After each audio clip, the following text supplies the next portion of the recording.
listening to Baachu Talk FM, a podcast for facilities and workplace services professionals. My name is Pastor Sundaram, and I'll be sitting down with our facilities and workplace services leaders to share their stories, discuss their career, and learn how to make an impact in the facilities industry. Today's guest is none other than Jeremy Campbell, Executive Director, Marketing and Business Development at EMCOR Group UK PLC. Most of you know Jeremy. Jeremy has over 25 plus years experience of FM and hospitality, working with both client and the service provider side across hospitality, utilities, defense, and energy sectors. Jeremy started his career in the early 1990s and have held a variety of management roles during that time, working with companies like Norweb, Northwest Water, United Utilities and Vertex. In 2007, that's close to 15 years ago, he joined EMCOR as a UK Key Account Director to lead their aerospace defense business. And he continued to become 2014 as Operations Director. He led the transformation of the utility solution and then moved into the UK EMCOR Board in 2017. Jeremy founded the EMCOR UK's Key Account Management Program, Lean Learning Academy, and was the lead director for the collaborative business relationship management strategy, resulting in EMCOR UK becoming one of the first 6 companies anywhere in the world and the first FM company to achieve the ISO 44001 accreditation. Additionally, Jeremy supports special interest groups in social value and sustainability and UK charity Water Aid. Jeremy currently, as I mentioned, leads the UK marketing, brand development, and customer solution activity for EMCOR, and he's also part of the management board with the Institute of Collaborative Working, the ICW, and everybody knows he's a regular contributor and speaker at most of the FM industry events. Jeremy, a lot to talk about you. Welcome to Baachu Talk FM. Thank you very much, Bhaskar, and a big thank you for inviting me to this podcast series. I'm really thrilled to have the opportunity to talk about facilities management and help other folks perhaps enter our industry or improve what they do tomorrow than what we're doing today. So thank you, Bhaskar. Always a pleasure, Jeremy. Jeremy, let's go back to the very beginning. Where were you born? And let's talk about your early life and education. Oh gosh, where was I born? Well, I was born in a really small little village called Upholland. To put some geography on that for the folks listening in, that's in the northwest of England, in Lancashire. A little medieval hamlet, only 3,000 folks inhabiting that place. But it's mentioned in the Domesday Book. It's pretty famous for Oliver Cromwell that shot out a window in one of the local churches called the Merry Window. They put it back together, but of course they could never put it back in the way it had been before it was shot out. And it's the resting place of notorious highwayman George Lyon. So a little village. In terms of education, Bhaskar, simple yet very unremarkable. Secondary school, O-levels, did okay, didn't do so well. A-levels, mum had to go back to work to help me go through college, do some A-levels. And then I went on to do a HND in hospitality management in Blackpool before doing a postgraduate program at Lancaster University, which took me up to being around about the age of 21, 22. Kind of like my education, I suppose, could have been better. It's always been something in the back of my mind that maybe I could have done more. But I think back then, not everybody went through to university. You didn't necessarily have the funds that you have available today to do that. So I've kind of always educated myself throughout my entire career, and I kind of feel that every day remains a school day and a learning day. In terms of my sort of first job, gosh. Well, my dad had us working from early age. I certainly started working at 13, working in pubs and bars and restaurants nearly every night, every Saturday, every Sunday. I'm pretty thankful for an old pal of mine, a guy called Tony Larkin that ran our local golf club, who gave me my first job working in his restaurants there. And I really learned, I guess, the basics of really good customer service, how to interact with people, how to understand people's needs, how to read body language. And it was for me, I thought the hospitality trade was something I was going to enter. It was really exciting. It was right at the beginning, perhaps, of the culinary developments, certainly in the United Kingdom, really coming to the fore with this beginning, perhaps, of some celebrity chefs starting to write books and stuff like that. But I suppose my first paying job with a national insurance payment, for example, and tax, was with Hobson Bridges, where I installed lighting in major showrooms for places like B&Q and so on, but didn't last long. I managed to fuse some lights in one major store, and we put them out of business for about 4 or 5 days. So I lost that job pretty quickly. But then I went back into hospitality and worked with a company called Edge Stock Limited, who were a private equity company buying up sort of prestige hotels and restaurants.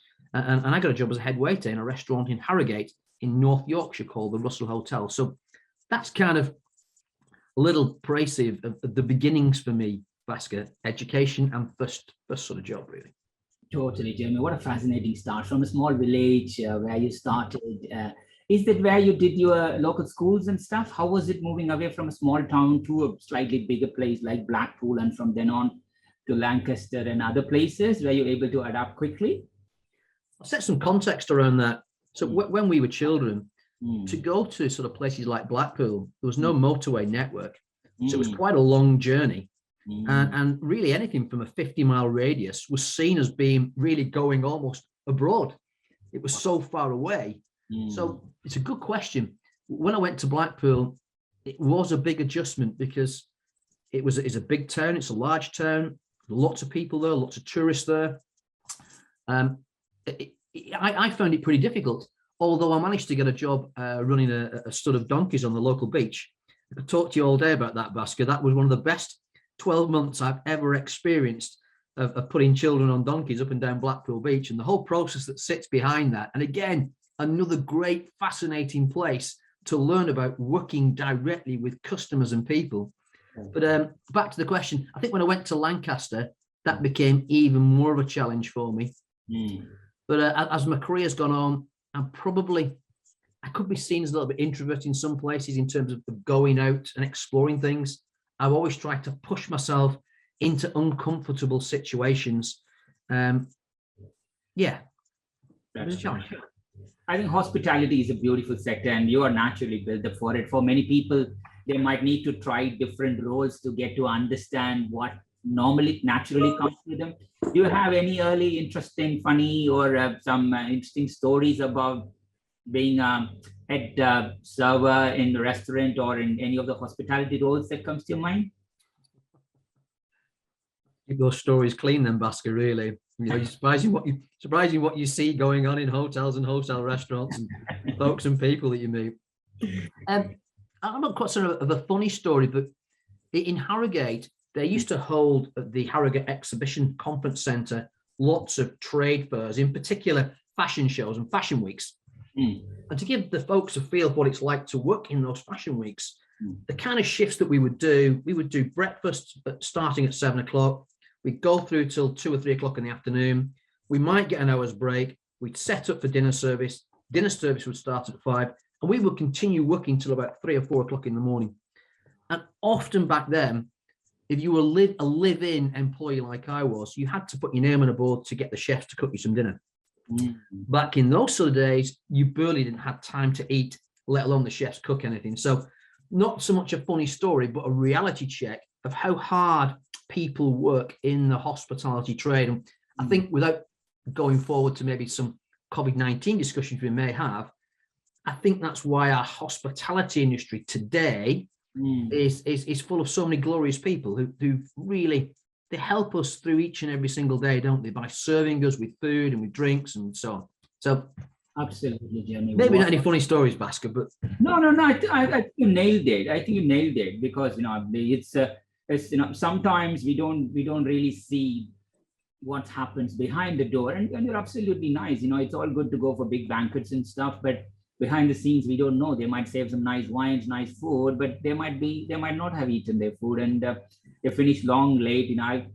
During the university days, I used to work in KFC. That's the whole thing. And you start, if you need to start 4:30, 5 o'clock the shift starts, you better eat before. Once you start at 5 until 12:30, there is no break. So, and then you clean and stuff, then you eat at 2:33, and then you just do what it takes. But no. Absolutely. But I was just recalling one sort of little story. So that the general manager in Harrogate was a guy called Paul Taden. Really, really great guy. And I learned a lot from Paul in terms of service and also running a restaurant and running a hotel. But there was one particular afternoon we went down to a wine tasting event to select some new wines for the quite extensive and quite delicate and detailed wine list we had at that place at that time. One afternoon, lovely sunny afternoon, Paul liked a few glasses of red wine. I sort of learned to like red wine at that point in time. Needless to say, within a couple of hours, we were fairly, I wouldn't say inebriated, but we were struggling a little bit with our words and what we were saying. And we finished it. We had a budget, and let's say that budget was like a couple of £1,000 to buy a few cases of wine. I think we spent about £10,000 on wine. We got in a little bit of trouble from the owners. We had to go and work in the evening. Neither of us know what we were doing. And in the end, we told the restaurant folks that had come for dinner that night what had happened. And I think we were lucky. They all had a good laugh about it and realized we just had a good time. And so we were honest about it. But so silly. That's so nice, Jeremy. I think, 100%. So, Jeremy, I know from hospitality sector, you gradually moved into utilities. And talk us through about your gradual entry into the FM industry as we see now. Okay. So in the very late 80s, I moved over to Ireland to support an old friend who'd set up an equestrian centre in Carlingford near Dundalk, so in the south of Ireland. I worked on some oyster farms around there. I worked again in some hospitality places, but it was my dad actually that got on the phone and said, "Look, Jeremy, you've been over there 2 years. You paid no national insurance. You don't have a proper job. I've got you a job over here in the UK. It's time to come home," which I did. And that was to work with Norweb, who were one of the first 14 regulated electricity companies to be privatised under the Margaret Thatcher government through a guy called Professor Stephen Littlechild. So some folks might remember that whole privatisation programme. And I was quite involved with that right from the get-go, really. And it was I had a part-time job, not a part-time job, I had a temporary contract. And I'll never forget, I started to work on reception. So, and in mailrooms. So suddenly I'm going into very bulk standard, basic local facilities management. Not that it was called FM back in those days, Bhaskar. It was literally, I think we were called administration services. And I branched out from I had this rota. So I'd done mailroom, I did reception. On the reception, I had to work on a switchboard, which was always bizarre because I'll never forget a customer coming into the local reception with waiving an electricity bill and having some kind of a problems. I went to see this lady and to see what her problem was and see how I could help her. And the senior receptionist at the time on the switchboard went absolutely mad at me because she said to me, "Luke, we're supposed to answer calls, 90% of our calls within 5 rings. We'll fail our Ofwat standards and our Ofwat regulations. You never go and see a customer who walks in. You deal with the phone." I kind of really struggled with that. But back to the question. So this is the start of my journey into FM. In the early 90s, I think 91, 92-ish, 94-ish maybe, I joined BIFM and started to learn a little bit more about facilities management. I joined IFMA a year later, but I won Norweb's public speaking competition in 1993, followed by the electricity supply industry's UK competition. And that resulted in them giving me a full-time position. And I became the admin services manager. And I'll never forget that immediately I sort of changed from administration and said, "Hey guys, we're going to call ourselves facility services." I had to go around to all the heads of department where I was working in the Bolton and Manchester region to explain to them what facilities was. And I started to pull together things like switchboards, janitorial services. We did public liability claims then in our facilities team. So they were claims for disruption in electricity supply or voltage fluctuations or what we used to call power surges and stuff like that. And we kind of put this group together and we put space planning in there as well. And Bhaskar, we used to do space planning by cutting out cardboard desks that we'd measured, not necessarily to scale, and put them on tracing paper. And that's how we used to space plan back in the very early 1990s. Nothing technical like we had today. In fact, back then, we didn't really understand anything about the European six-pack for risk assessments. DSE was something we'd never heard of before. DSE came to the fore back then with carpal tunnel syndrome, which you may remember. I moved from electricity into water. working for Northwest Water. So I went from one fire into another previously government-owned organisation in Northwest Water. They serve about 2.5 million people and over 300,000 businesses in and around the Northwest region.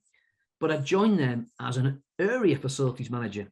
So I kind of up the ante, up the responsibilities. And that's when I first started to explore and understand things like mobile facilities, framework contractors, measured term contractors, new engineering, construction guidelines, project management and stuff like that, as well as cleaning and catering and vending. And to put folks where we are in the timeline, ISS were not a global phenomenon back then. They were small local hygienic services cleaning business. That's the time frame we're talking about. But also during that time, I sort of still haven't fully embedded myself into facilities management. I did do some work in things like performance management, where I started to understand the benefits of measurement, measuring what you deliver. And I got very involved, Baachu, I don't know if you've heard of this, but with the European Foundation for Quality Management, Right. EFQM. I'm a big believer in that holistic overview of looking at how businesses can perform, how you can take results and feed them back into things like strategy, operational excellence, people engagement, people management. So that gave me a really great, good rounding experience about how to drive operations forward. I kind of got involved with things like a number of special projects. I did things like merger programs, merging depots together. I did what we call the business unit recharge. So how do you recharge for space usage amongst folks and amongst businesses? I mean, that was my first experience of just literally how antagonistic it is when you try to price space internally with internal customers and they don't want to pay for anything. They don't want to pay for catering or cleaning or hygienic services or M&E services or building services or telecommunications. And it really makes you understand just how complex the world of facilities management is. And then I kind of moved into some business development roles. I worked on Westminster Council, Thurrock Unitary Authority, Walsall, before being headhunted by EMCOR UK in 2007, as you said in the introduction. Wow, I think, you know what, it's the foundational experience that you had starting from hospitality, then moving into utilities, that taking a variety of roles very early on, getting immersed in PFM and IFMA, as you said, the quality management standard, etc., is kind of, and that's the thing which I always encourage the newcomers to do. You know, don't just work on a silo. There is so many stuff that happens in parallel within your sector, outside your sector, within the industry, outside your industry. Just be curious, and you are a pure example of the journey. I mean, like it's not you didn't come to the position where you are just like that. It's the curiosity, I think, has taken you from where you are to where you are currently. Yeah, do you know, back, it is curiosity, and I absolutely agree with that. If you come into this industry, and it's a tremendous industry to be in, there's such dexterity in what you can do in terms of your career. But you be curious, you know, put your hand up and volunteer for projects, programs, get involved, learn, understand, and really expose yourself to the rich tapestry that not just facilities management can deliver, but workplace and then broader industry. It's a great place to be in to do that. Totally. I think I always ask people, guys, define what is FM. The more we kind of understand what core aspects of FM and what's the adjacent aspects, then we can help to kind of build together. And as we grow more and more into the wider parts, as you rightly said, FM, we started with janitorial, we started with front of office or hospitality. It's moved on into engineering, then it moved on into more and more into what is it now? We have moved into social value, net zero, and it's all gone. It's becoming so wide. So when it's FM, the identity of what is FM could very well be different to different people. In your opinion, Jeremy, what do you think is FM? Oh, I knew you'd ask me that question. And I wrestled with that for 25 years. We've got all the formal definitions about what facilities management is. We've got informal definitions. If I tell my friends, look, I'm in facilities management, I can spend a half an hour and they still don't understand it. Yes. You know, look, I don't like the definitions around it being non-core. Totally. You know, non-core service deliverables or fulfillment services. I don't like that either. I kind of feel that facilities management is a core business discipline. It's the foundation of the architecture to enable business to do what it needs to do. And I think it's in its broadest definition, it's I guess a melange or a tapestry of services to provide support to enable people to do work wherever they may do work. At its narrowest, it's a set of services that enable people to be more productive and to improve their health, safety, and well-being wherever they're doing work. I think that's brilliant. Thank you.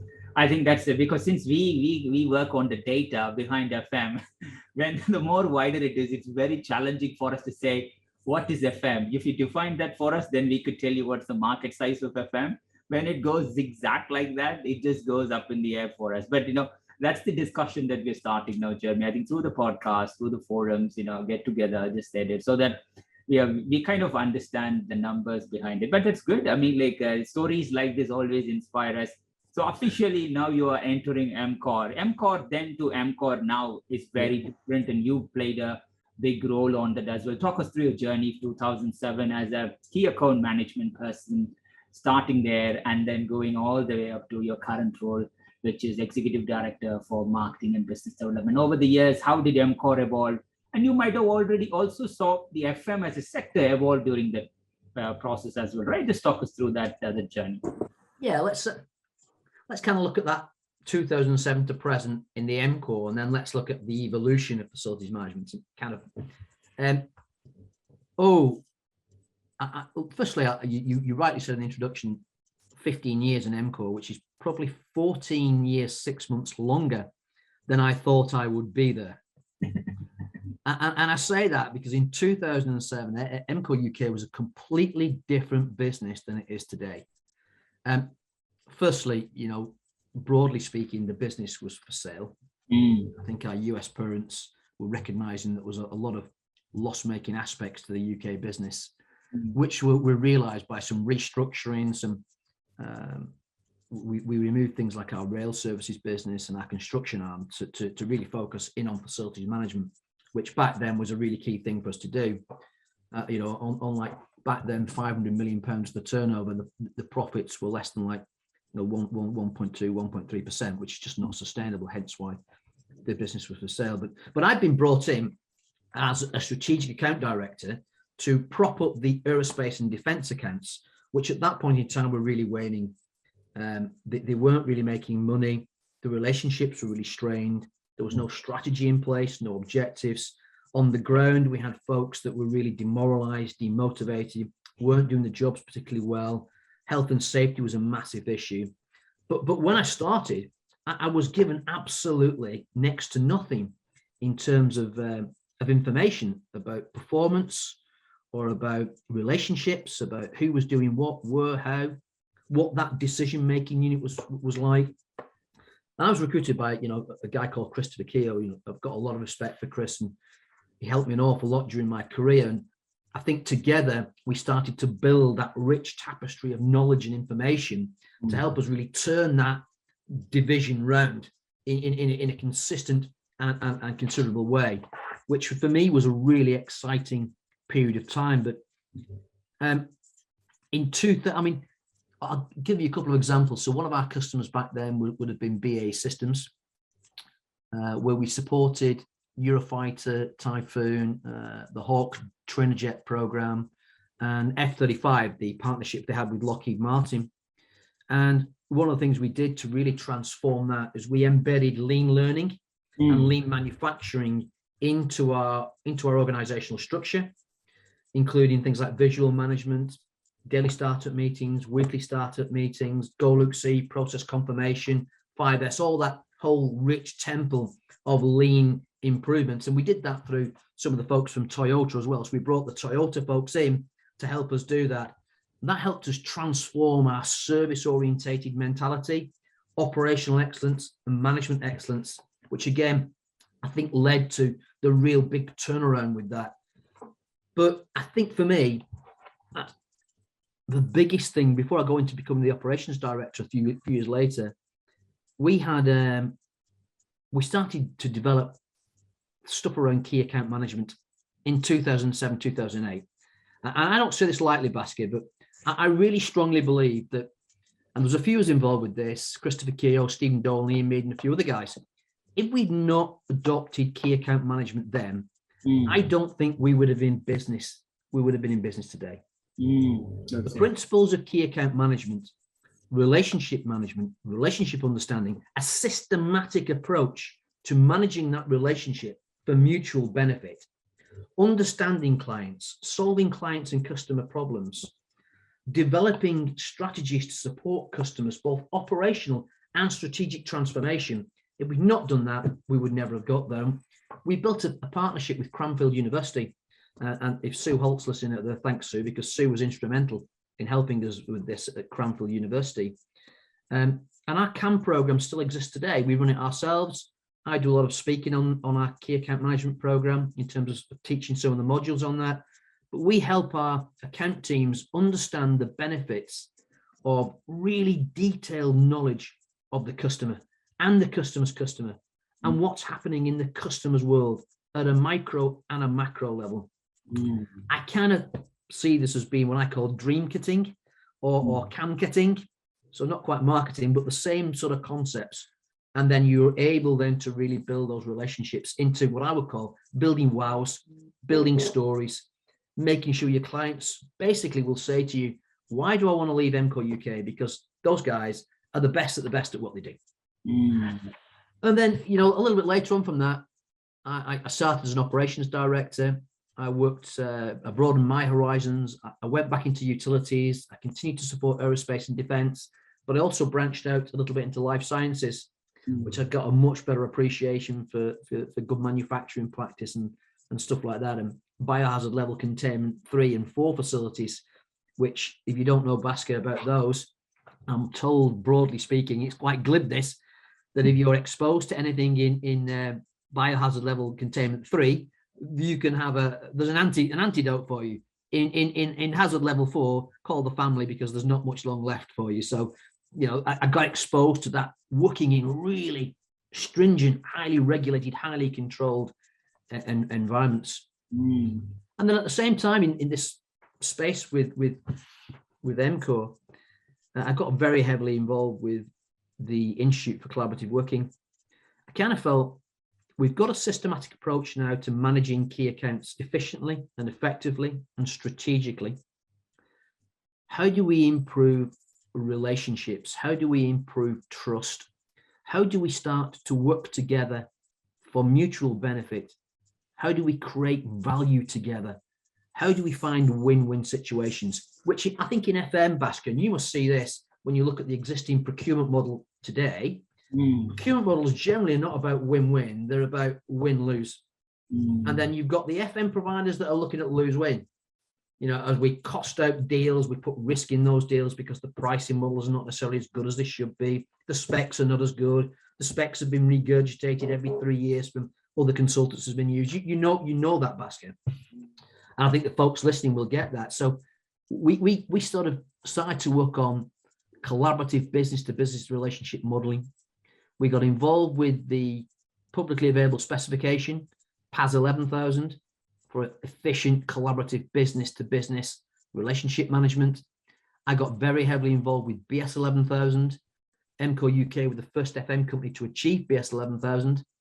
But I also sat on the British Standard Institute's BSI, the Technical Committee 286, to turn the British standard into an international standard, along with folks like Adrian Miller, who worked with NATS at the time, and David Hawkins, who's the knowledge architect of the collaborative framework from ICW, to turn it from a British into an international standard. If any folks out there have ever worked on a British standards committee, they'll know exactly the kind of turmoil there has of getting things done in that kind of environment. So I said before about, open your eyes up, volunteer, put your hand up for things, but maybe some things you just need to question, Matt, is the right thing for you in your career. But for me, it was really, really good. Understanding how to put an international standard in place, the voting needs, how you get European countries and international quality organizations together to achieve that, was just a real massive eye-opener. And again, we were one of the first 6 companies anywhere in the world to achieve that standard. Really helps us work with our clients and our customers, helps us create value, helps us generate excellence, management excellence and strategic excellence. And then As you said from there, I joined the UK board in 2017 in the capacity of marketing and business development, which has been an eye-opener, Bhaskar.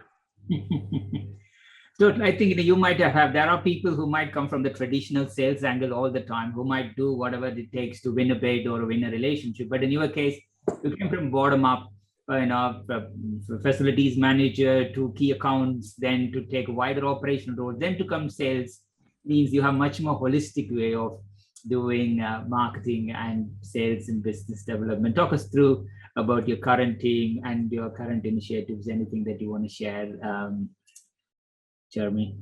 Yeah, I'll do that. Then we'll come back to the second part of the question, just talk about the FM, shall we, in terms of how we're seeing the industry evolve? Okay, well, you're quite right. I don't believe in bidding work for bidding's sake. I like to have a good understanding of the prospective client that we might work with. I like to ensure there's a good relative business correlation between our organization and theirs. Can we do something that's different? Are we aligned in terms of our culture, in terms of our values, in terms of what that organization is trying to achieve? And that for me is really important. And I kind of bring that operational spin to that. So we never get carried away with bid frenzy, bidding low price, bidding in risk. I try to believe that we do things in a very authentic way. So that's not a traditional sales approach, Bhaskar. I'm not about driving the sales number. I'm about driving the quality of clients and customers that work with EMCOR UK. I'm about creating and working on a journey with our customers to enable them to improve, to be better, to deliver better services to their customers, to deliver more value to their stakeholders, whether that's public or private or whatever the corporate construct is of that client and customer. That's what's important to me. We're on a mission to create a better world at work at EMCOR UK. And that's not just for our customers, but that's for the folks and people that work in our industry. We want to create an organization where people can grow, develop, learn, succeed in their careers. They can be successful. You heard me speak a few times about this, but we employ some of the lowest paid folks anywhere in any industry.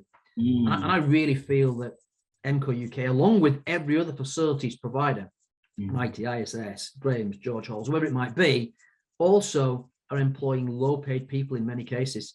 We have to get those folks out of the poverty trap. We have to get those folks into decent work so that they can really contribute to society on so many different levels. And at the same time, we're making an organization that is very planet focused. So we're all about sustainability, the carbon neutral agendas, creating social value, circular economy, as well as equality and diversity and inclusion. So that's kind of a little bit of insight about our team. And I've also, I guess, touched on some of the initiatives, which we can come back to, Bhaskar. Let's just talk about, while you were in EMCOR trying to reshape EMCOR into the business as it is with your colleagues there, the industry around you was also transforming. Talk us through from 2000-ish or all the way from 1990s. You just alluded it in a way how we used to have papers and stuff. Talk us through how the industry was evolving as well, Jeremy. Okay. I would say late 80s, early 90s, that's the birth of outsourcing. So you've got, I think in 88, 89, you've got compulsory competitive tendering was launched through the UK government. So you had to take public contracts to market periodically every so many years. I think you've started to get a better understanding of moving from admin to facilities. People are starting to talk about facility service lines. You accelerate into the late 90s and 2000s, you get bundled services, you get this concept around IFM and TFM. We get a lot of thinking around space planning, cost efficiency, synergy. You move into the 10s, you've got a lot more going on around outsourcing, smart working, and you get into today and we've got things like experiences, productivity, analytics, sustainability, systemization, digitization, industry 4.0. It goes on and on and on and on. And then we think about what's next: super AI, connected workplace, strategic sustainable services, human AI collaboration, cobiotics. I mean, some are now saying that there's a new epoch or a new geological time frame called the Anthropocene that we're on the verge of seeing. So interesting space. But if I go back along that timeline, in the 90s, I'll pick out some of what I think has really changed. You had public-private partnerships, private finance initiatives. You might remember LIFT, local investment finance trusts, building skills for the future. I think they were great in concept, but as a facilities provider, if you're at the bottom of the pile, you're highly commoditized. I think that's the birth of commoditizing facilities management. And that's such a shame, because facilities is such a rich range of services that's people orientated. It is not a commodity. And I kind of think that's been something that's gone throughout my entire career, of seeing buyers, both public and private, commoditizing what is a really rich service that can do so much more. Yeah, we might provide cleaning services, but actually what are we really doing? You know, we're engendering well-being in the workplace by ensuring that the services that you use are fit, but not just fit for purpose, but they make you feel special. They make you feel good in that workplace. They make you outperform and improve your productivity. I feel that, you know, back in the 90s, I explained to you about some of the simple space planning tools that we use. And this is probably something that really has changed over 20 years. We used to measure desks. Desks back then were like 2,200 millimeters in length by, 1,800 millimeters in width, with 2 fixed pedestals. 6 people were required to shift these desks to move them around for moves and management and churn management. But we used to cut these little templates out. We'd use tracing paper, as I said before, to do the space planning. And if I fast forward from that world, we've got AutoCAD that's come into place. We've had hot desking, hoteling, efficient space planning, all the way through now to organizations like GoSpace that can literally do all the heat searching for who's using desks, where, when, how. We've got all of the sensors that tell us about how a building is performing from its humidity perspective, noise, carbon dioxide levels, airflow levels, air quality. So much more rich information that we never had in the 90s, or even to that extent in the 2000s, which is probably driving a lot more training that's going to be required for the facilities manager of the future, who is going to have to be extraordinarily data savvy, as much as they are culturally savvy, as much as they are savvy around some of the core services that FM provides, which is why I've always been a big supporter. If you come into our business, then join IWFM, go and do the professional qualifications, qualify yourself in terms of the services you're providing. And I kind of think in the 2000s, Bhaskar, I saw a lot of new companies growing through acquisition, large-scale integrator models, your Capita, Capgemini, Vertex, Serco, Carillion, ISS, all really growing through acquisition, and at the same time developing their service capabilities, moving away from their own core services, be that cleaning or M&E or construction, bundling this together. We start to see a lot more emerging workplace consultancies like Andrew Mawson's guys over at Workplace. Some really cool stuff starting to happen. One of your previous guests, you've got the likes of David Emanuel, setting up IFM Net, so really giving us rich information about our market. And then we start to see more information coming out around the size and the composition of that market. And if I go back to some of the Mintel reports from that time, you may be looking at an outsourced market of about £30 billion in the UK. If you move forward to today, the market size in this country, and we use data from Frost and Sullivan, probably around the 80 billion mark, 42, 43 million private, 38, 40 million pounds on public. So you're seeing an industry growing over this time as well. And then I think about the 2010s, we start to see some of the more real estate organized players entering our facility space as well, and sort of saying, well, okay, we'll bolt real estate with facility services, with workplace services. Lots of customers want that more rounded turnkey solution. So, JLL buying Integral, for example, CBRE acquiring Johnson Controls Global Workplace Solutions, and I think they also bought Nolan's as well, one of the M&E companies back then. And then I've certainly seen in the last 8 years so much more focus around deep machine learning, around artificial intelligence, around using data and turning that data into insight, into knowledge, into really strategic actions that improve the performance of a building, the performance of an asset, the productivity of the users, and are helping us create what I'm seeing now is all about workplace experience.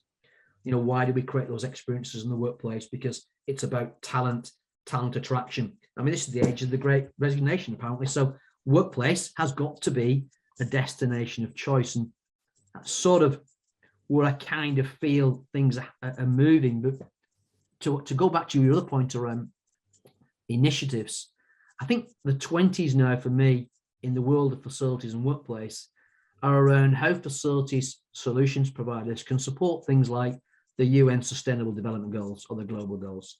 You know, 193 leaders have made massive commitments around no more hunger, clean and affordable energy, sustainable communities. I mentioned before around decent work, responsible consumption, you know, protecting life on land and life in the sea, providing clean water and basic sanitation. I mean, Bhaskar, we still probably have a third of the globe's population, so, you know, not far off that 2.5-3 billion mark. Folks that don't have access to clean running water or basic sanitation. I find that incredulous. You know, no more poverty. How many people live in poverty? Equality. We talk about equality, but I do believe, Bhaskar, one day we'll all hold hands all around the world and we'll celebrate our humanity and we'll put aside all our differences, whether they are religious or cultural or colour and all those other things. And then partnerships. So for me, I think facilities organisations are getting more behind these global goals, working out how they can help customers on that net zero carbon reduction piece, the circular economy, how to drive or reuse waste. I think you're seeing more companies think about the rise of machines, probiotics, how deep machine learning can really help with the management of a smart building or a cognitive building. Because I think in the future, Bhaskar, buildings will be cognitive. They will talk to each other, and they will start to take a lot of the human decisions probably away from the facilities manager, which in many cases might be good. So we can focus on the people experience piece. I said a lot there, Bhaskar. I mean, that's kind of how my scattered mind works, and that's 25 years in 12 minutes. 100%. I mean, like, what a fascinating journey. And it didn't just talk about how we started in a piece of paper and stuff, all the way into the interaction between humans and the buildings, and the interaction between buildings and buildings that we are going to look and see in the next few years that's coming up. Thank you so much, Jeremy. I think that alone is worth a lot. I mean, like, thank you. I think we talked a lot about your early life career, you know, your entry into the FM world within EMCOR, outside EMCOR, and you also started to talk a little bit more about, BIFM, IFMA, IWFM, etc. Is there anything else you would like to talk about the industry providers before we get into COVID to wrap up this part one? Just repeat the question, Bhaskar, please. I think, while you were working within the company, and also you were working, you are also supporting the wider part. You were also being instrumental in supporting a few institutes along the way. It could be IFMA, or it could be IWFM, or it could be ICW. Yeah. Talk us through those things as well. Yeah, so I think I've been a big supporter of IWFM, although I've not really sat on many special interest groups with those folks, but I've always been keen to either sponsor, which I do a lot of sponsorship work for IWFM now through EMCOR UK. I do believe passionately in promoting our industry. So if any folks out there that might follow me on LinkedIn or see anything that I post, I'm always talking about hashtag together we are better. I really believe that as an industry, if we collaborate together on some of these big megatrend issues, whether they're economic uncertainty, the war for talent, smart buildings, or alternative workplace service models, or bringing science into the workplace, or ESG, which again is a big thing for us, or selling outcomes. I think that this industry has so much more it can do, so much more that it can offer clients and customers in the future. But if I talk about my involvement with the Institute for Collaborative Working, EMCOR are a founder member and ambassador member of that institute, but I sat on the management board for about 4 years, helping shape that collaborative agenda, promoting the art of collaboration, I believe that collaboration should be a strategic discipline. We've worked an awful lot with organisations like Warwick Business School to create a collaborative leadership program, which is contributed to some MSc points and scoring points if you were to do that five-day program.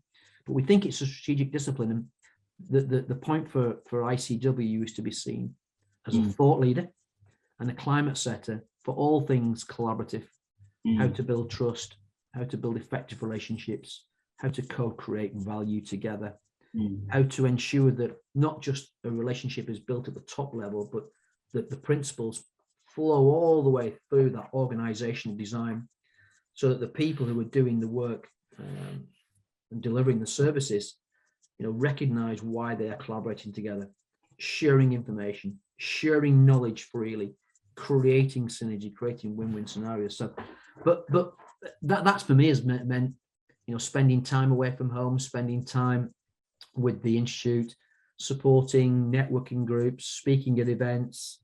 And then I think 3 or 4 years ago, we changed the management board construct and we created an advisory council. So I've set an advisory council to advise the main board about the direction of collaboration. And now ICW today, it sits in a number of other countries. There's branches in Canada, in Australia, in New Zealand, in Holland, and one or two other places. So my involvement with ICW has been fantastic. And I'd encourage any of the folks listening to our podcast today, Bhaskar, to go on the website. There's some great material you can download that's free, and case studies about the high business benefits and the individual benefits of collaboration. And of course, folks can join that if they wish to, and get even further member benefits in terms of networking, in terms of case study information, in terms of first-hand support in how to build highly effective and highly efficient and lucrative collaborative arrangements. Totally. I think, you've always been a beacon of hope for collaboration when most companies try to isolate themselves and try to go to the market themselves. Yes, there could some success, but as you rightly use the word, better together, which is important, because there will always be certain things you could solve on your own, and there will be certain things only we can solve together as an industry. And ICW and all of the initiatives that you talk about will be of great assistance and hope for many of the industry leaders. But thank you for that, Jeremy. I think before we enter part 2, tell us 3 things not many people know about you. 3 things not many people. Firstly, I like heavy metal music. Heavy rock. Not many people know about it. I mean, I like blues music, and I like southern rock music, but generally I do like heavy metal. I like post-Icelandic death metal type stuff. So people probably don't associate me with that kind of thing. And I do like going to hard rock concerts as much as I possibly can. I probably from my hospitality background, I'm the chef at home. Okay. So no one goes in my kitchen apart from me. Stay out. I love spending time in the kitchen, Bhaskar. It's very therapeutic for me. I enjoy creating different dishes. I'm pretty self-taught, really. I mean, YouTube's been a brilliant gift for me to do that kind of thing. And then probably a third thing that folks won't know about me is,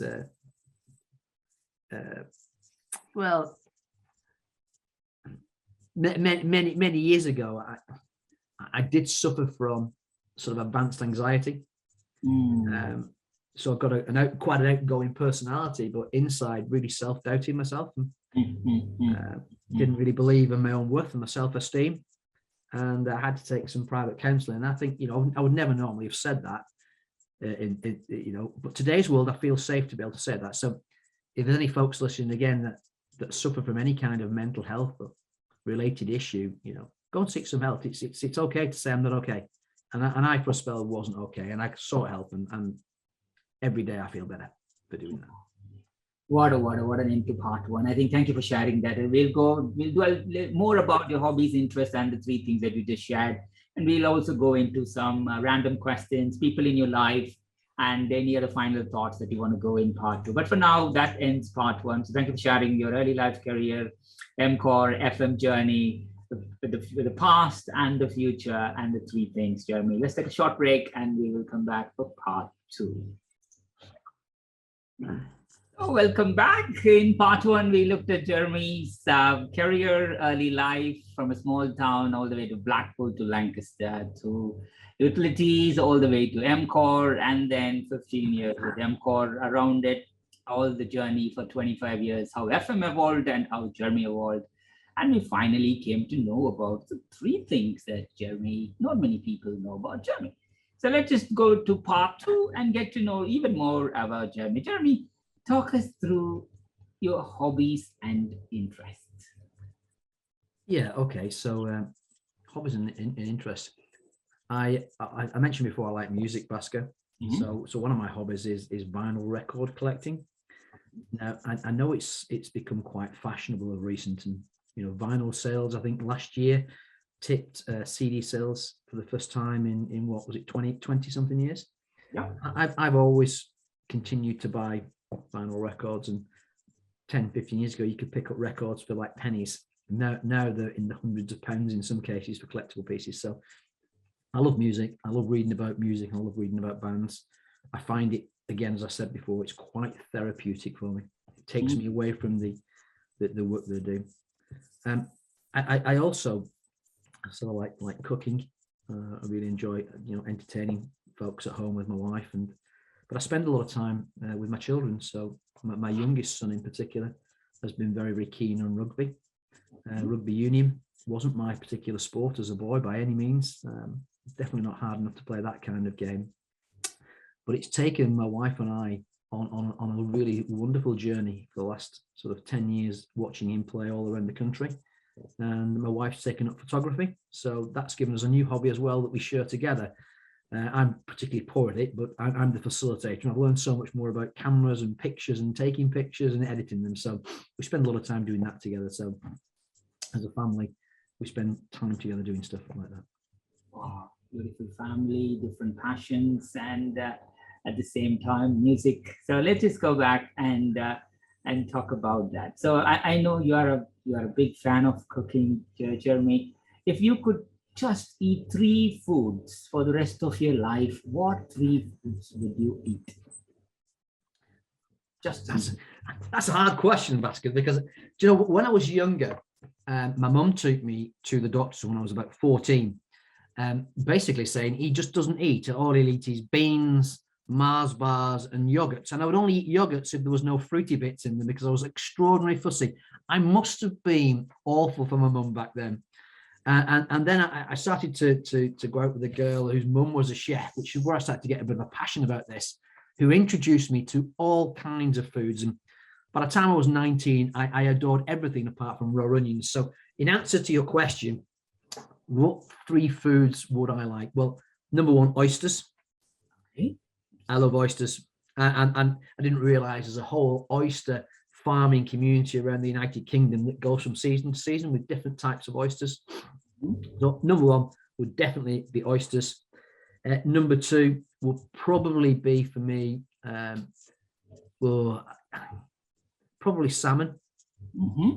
Yeah. And then number three, I would have to have a good curry in there somewhere. Okay. Without any doubt. I mean, well, I don't care what it would be. It would have to be, a good curry in there. So oysters, salmon, and a good curry. All day, every day. Sounds about right to me. Yeah. So, if we make your life as a movie, what movie star would you like to play, and what could be the title of your movie?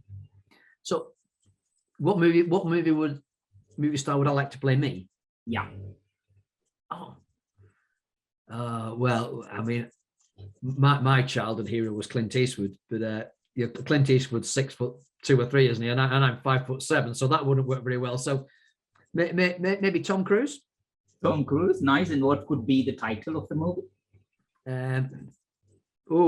What a good quote. The title of the movie about my life. Just an ordinary guy trying to make sense of it all. Yeah, an ordinary guy trying to make sense of it. Yeah, and I kind of think that's that. I kind of feel that's where I've always been. I realize, people say, where are we going? Where we come from. Well, the reality is we're hurtling around a giant ball of fire at 60 plus thousand kilometers an hour on an elliptical orbit, and we've been doing it for decades. That's the reality, isn't it? So trying to make sense of our lives, I think, is kind of like that broader, deeper thinking that I like to do. What's it all about, and how could we, as a society, as people, be better together, share inspiration, have, break bread together, be friendly together. I know it's a bit philosophical, but I kind of look at the geopolitical nightmare that's taking place over in Russia and Ukraine. And I'm not qualified to talk about the politics in relation to that, but I think about all the folks that are being made homeless and all the rich culture that's being destroyed. And I question why. I think to myself, surely we can all find a better way. So yeah, an ordinary guy trying to make sense of it all. Perfect. From now on, we are going to go into the random rapid fire. You just got to tease it now. So nothing right, nothing wrong. Whatever comes in your mind, quick and fast. Yeah. Yes.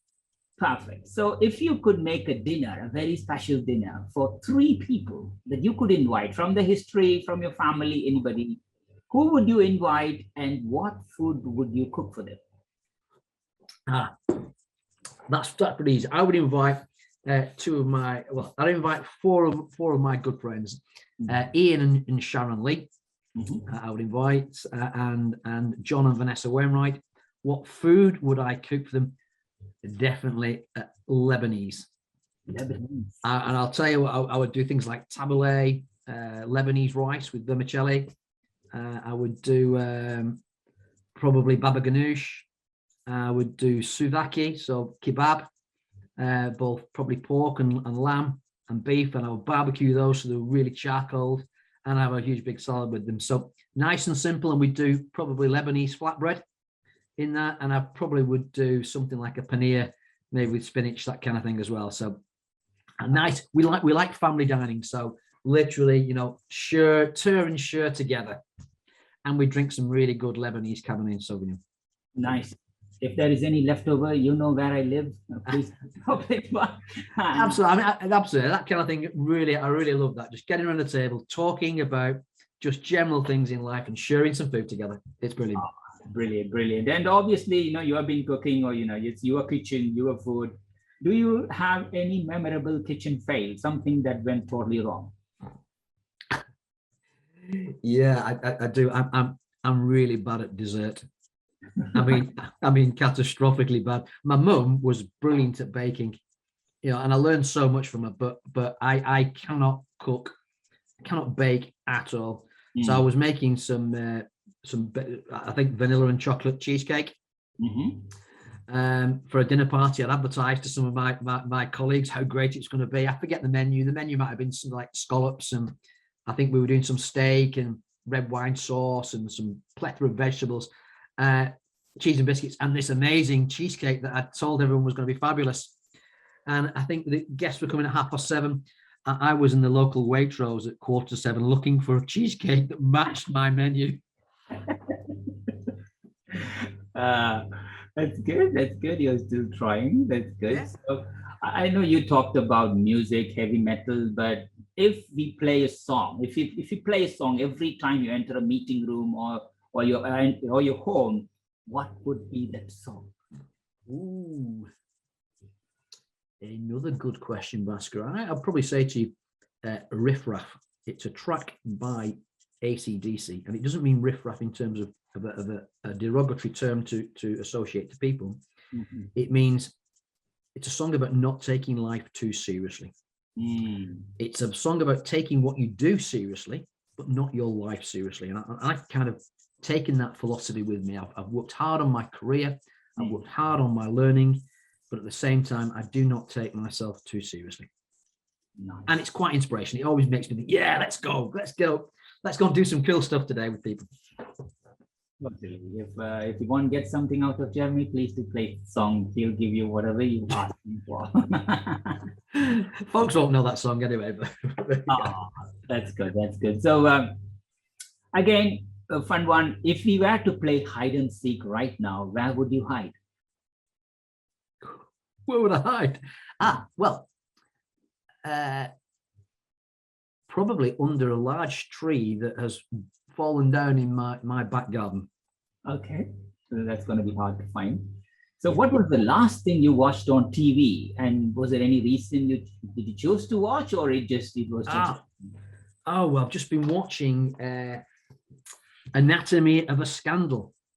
Don't know. I think people may well have been watching that. It's been a big rave on Netflix.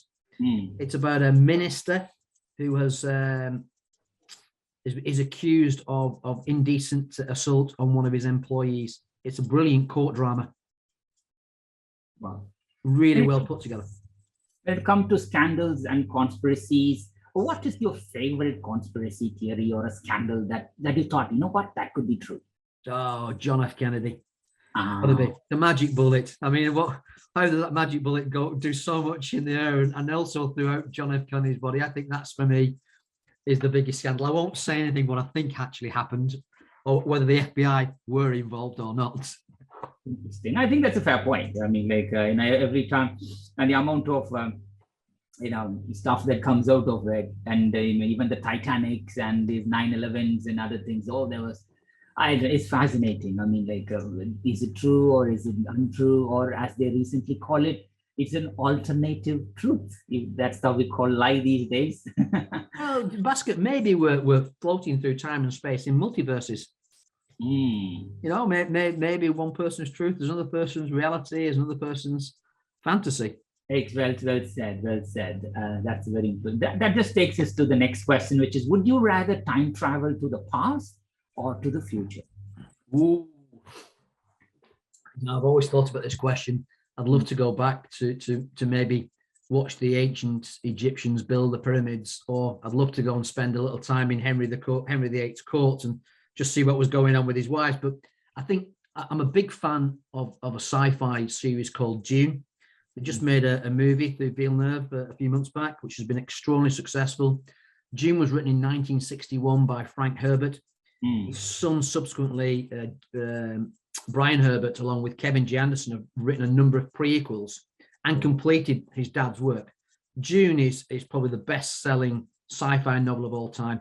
So for me, I would love to go into the future. I'd like to go at least 10,000 years. I'd love to see what the world looks like in 10,000 years' time. I'm pretty certain that we by then will recognize that interstellar galactic travel is possible, and what we all intuitively know will be true. We are not alone, Bhaskar. I was just about to ask you, do you believe aliens are real? And you answered the question already, which is good. No question. I think, whether it's intelligence life that we know it in terms of the parameters of our definition might be questionable. But yes, I do believe that we're not alone. The universe is so vast, it's so big. I remember as a boy, we were alone, weren't we? We didn't know much more we didn't know the dimensions of the Milky Way, a galaxy we live in. Now we know there are billions of galaxies. Now we know the size of the Milky Way, 100,000 light years across, 10,000 light years deep, 2 billion stars. Where they get these numbers from, it's just ridiculous, Bhaskar. I think, you do read a lot. And as you always said, Jeremy, you are here where you are because of your curiosity. And that's the thing which I like people to do. Don't just restrict yourself with what you know. Keep your hobbies, interests, always learn more, because you never know where that will be useful. Yeah. So this is a very big question, which my son asked me yesterday. Daddy, do we need to put milk before cereals or cereals before milk? What do you think, Jeremy? Your son's that's a really probing question. I'm going to go for cereals. And I say that because at least you can get some nutrition and a range of different vitamins if you've got to eat the cereal without the milk. Right, that's good. So cereal before milk. Nice. Yeah. So what's the nickname that your friends have given you, and what does it mean? Look, sorry, can I ask you a question? How did your son answer that question? No, he said he normally puts cereals first, then he add the milk on top. Okay. But he always sees me adding first milk and then put the cereals. In some cases, I even warmed it up. Right. Well, I misinterpreted that question. Yeah, well, for me, definitely cereal and then milk. Absolutely, every time. Sorry. What nicknames they might not? Do you remember Lord Lucan? Lord Lucan, yeah. Yeah, well, they call me Lucan. Okay. Okay, let's stop there. We don't need to get the 11 opening conversation. The only talk call me that because often they say I will disappear. I won't contact them for weeks on end, and then suddenly I'll reappear. That's the reason why they call me that. Interesting. Have you ever sent a text message to a wrong person, and how did they pan out? Ooh, yeah, I did.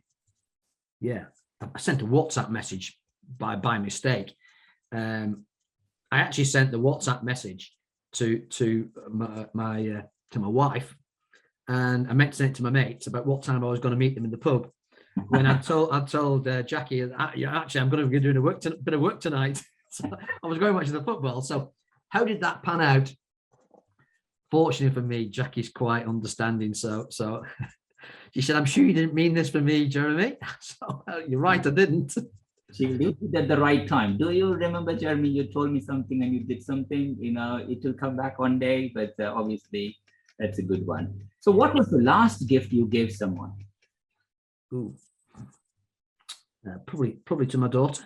Mm-hmm. She finished a master's degree from Lancaster University a year or so back. She's been living in Lancaster, like I guess most young folks. She struggled to find good work during the pandemic. So I've helped her out, and I've paid for a rent for 6 months. So that's the last gift I've given anybody. To help her, keep her going, keep her motivated, keep her, fully supported. Totally. I guess I've been fortunate to be able to do that, and I consider myself in my entire life to be fortunate, Bhaskar, in terms of what I've been able to do and achieve, and the people that I've met as well. Totally. I think that nicely takes us to our gratitude round. Jeremy, I think, talk us through who are the people who have been the most influential in your life and career. I probably would say firstly my mum. And I only say that because my mum lived a really simple life. She was a housewife for most of her career until she had to go back to work to help me get through college and university. But my mum's philosophy was, champagne lifestyle, lemonade pockets, kind of what she did. She liked her friends, but she was a great believer of what will be will be. Don't sort of overthink. Life is a series of obstacles and challenges. They are there to help you improve, to experience challenges and obstacles and challenge yourself to overcome them. Never get fed up about it. That's just the nature of life. So my mum, because of her simplicity. In terms of career and work, I was lucky to meet a couple of folks. One guy was called Martin Stevens, who was with Norweb. He saw potential in me, and he encouraged me to take up new jobs, new opportunities. He supported me with advice and help, and with a network of other people around me to help me develop. I wouldn't say he was that silent mentor in the background. I've never had somebody like that, but he was without doubt a guy that really shaped and influenced me in terms of choosing to go into facilities management and learning in that facilities management journey. And then there was another chap called Pat McCloskey who passed away a few years ago, but Pat brought with him that influence on me around how to understand people, how to tap into my emotional intelligence, how to work and support and help others.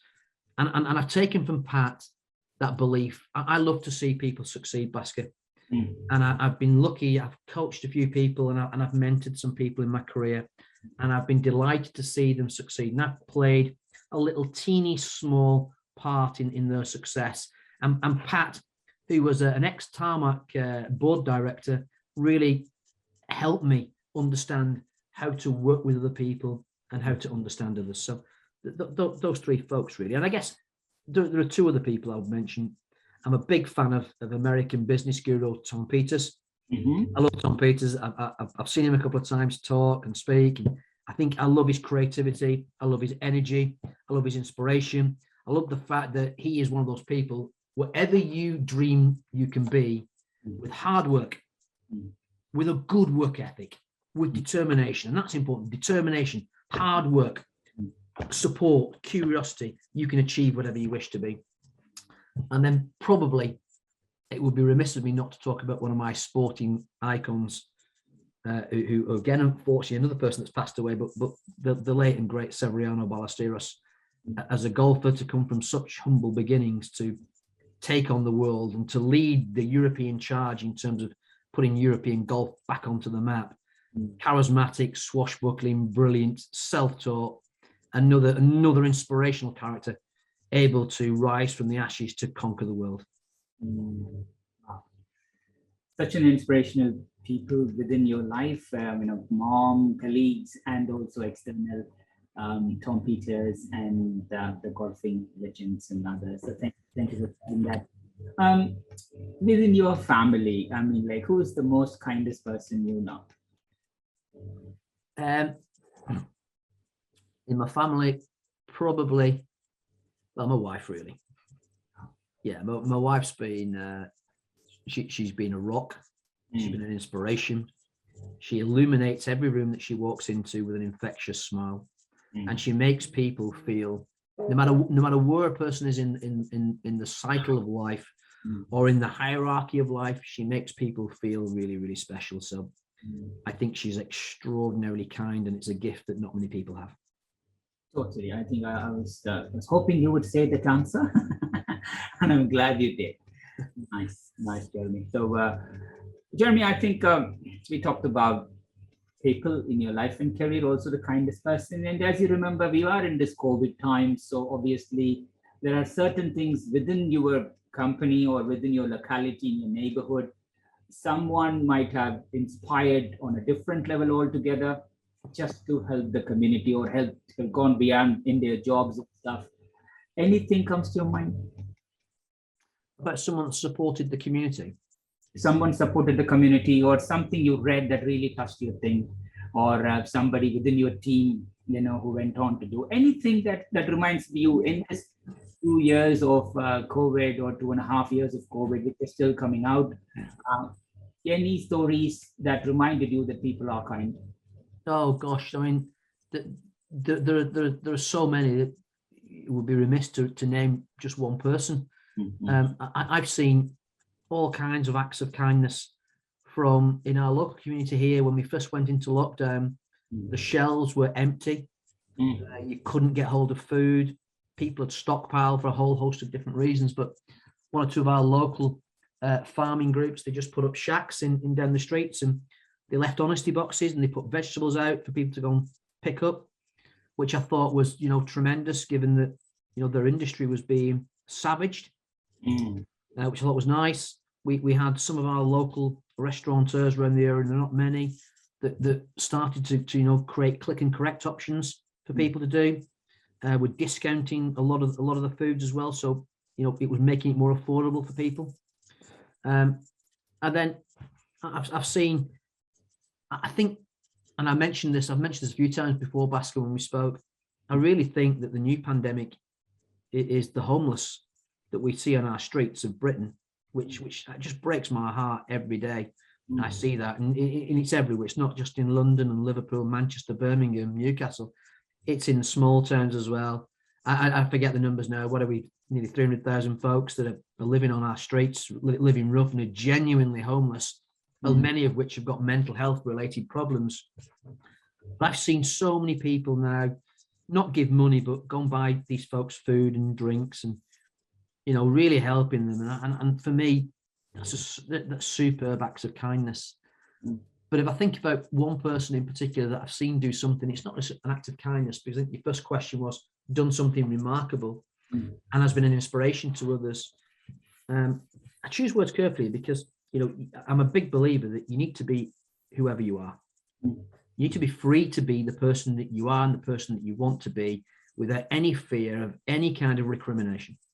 But one of my employees, one of my managers, a lady called Kirsty Lyle, she's inspiring now people to become fitter, shall we say, and to lose weight, to have a healthier weight and a healthier lifestyle.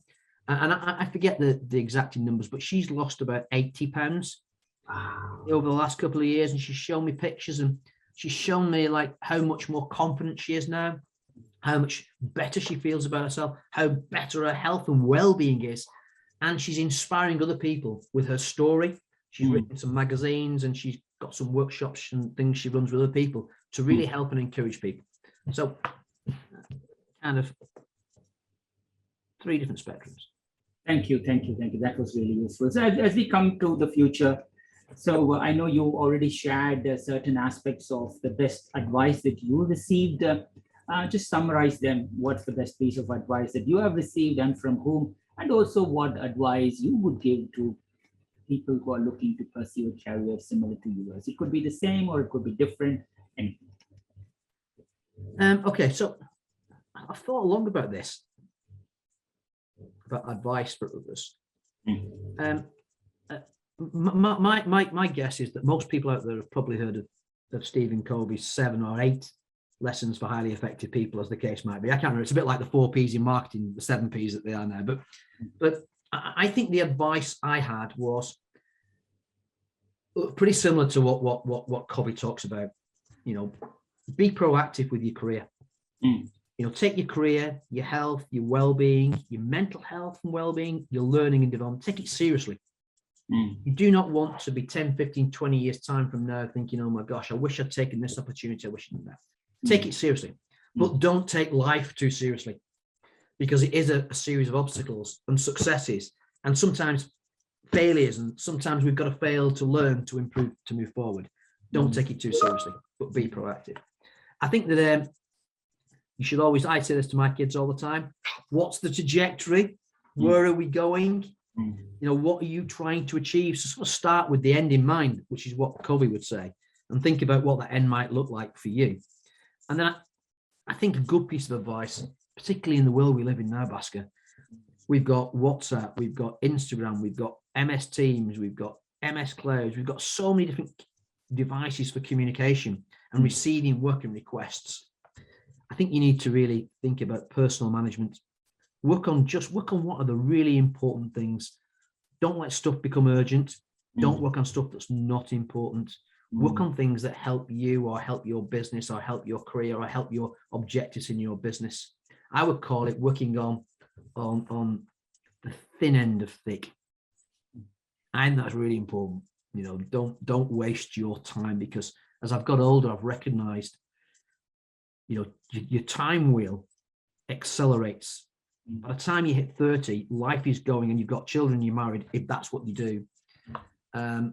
Your life is accelerating at such a fast pace. You've got to make every second of every single day count. So don't be fed up. Every day is a school day. And I think, you know, I would advise people in the facilities management industry, as I said a little bit earlier, qualify yourself, keep learning. But I think you should network, but network with purpose. You know, drive intelligent conversations with other people. And then finally, I think you need to be yourself. You know, I said that before, be who you are, not what others want you to be. And I think if you do that, you will have a healthy, successful and happy life. What a beautiful end. I think it's 100%. Every single word that you said, I'm sure the listeners will be taking that, and I think that's important. Also, just to wrap up, because it's Baachu Talk FM after all, what's that one common myth about our profession, the FM profession, that you want to debunk? We're not a bunch of cleaners, are we? You know, yeah, we're not a bunch of cleaners. We're not just you know, electricians and folks. We're not the janitorial team. We're not the back office team. We're front and center of business. You know, we support organizations to become great. We support our clients, customers to succeed. That's kind of what I believe. Well said, Jeremy. I think, you know, what an all-round episode. Jeremy, before we close the episode, is there any part of your life or career, or is there anything else you would like to share before we close it? Also share what's your immediate plans. What are you looking forward to in the immediate future? In my immediate plans in the near future, I'd like to. We rebranded our business in February 2020, so 6 weeks before lockdown. In terms of creating a better world at work and bringing our best together to create a better world at work, and repurposing some of our values and some of our product capabilities. So it's taken a long time for us to get that back on track. And I'm looking forward in the next 2 to 3 months to really nailing that down back into our business so that folks can see, what EMCOR UK really stands for, what we're all about, and they can see our product capabilities and services and solutions to support our customers. So that's sort of my near-term focus. After that, well, Bhaskar, the world is opening up so much. I think new challenges probably, looking forward to what the future holds. 100%, Jim. I think everything will be well. You have a big heart and you are always positive. So thank you so much for joining today, Jeremy. It's been an absolute privilege to have you. Wish you, your family, your colleagues, everybody at EMCOR, and everybody whom you touch in ICW, or you're been very popular. All the good health and happiness. Continue to inspire us. Continue to help people, and stay healthy, stay happy, stay sane. And I will so looking forward to see you face to face very soon. Baachu, it's been my absolute pleasure. Thank you very much. I've really, really enjoyed that. I hope that the listeners have taken a little bit away from what we've had to talk about this morning to help and develop their own personal careers and their lives in facilities management, and also to wish Baachu and your business every success in the future as well, Bhaskar. Thank you very much. Thank you so much, Jeremy. Thank you.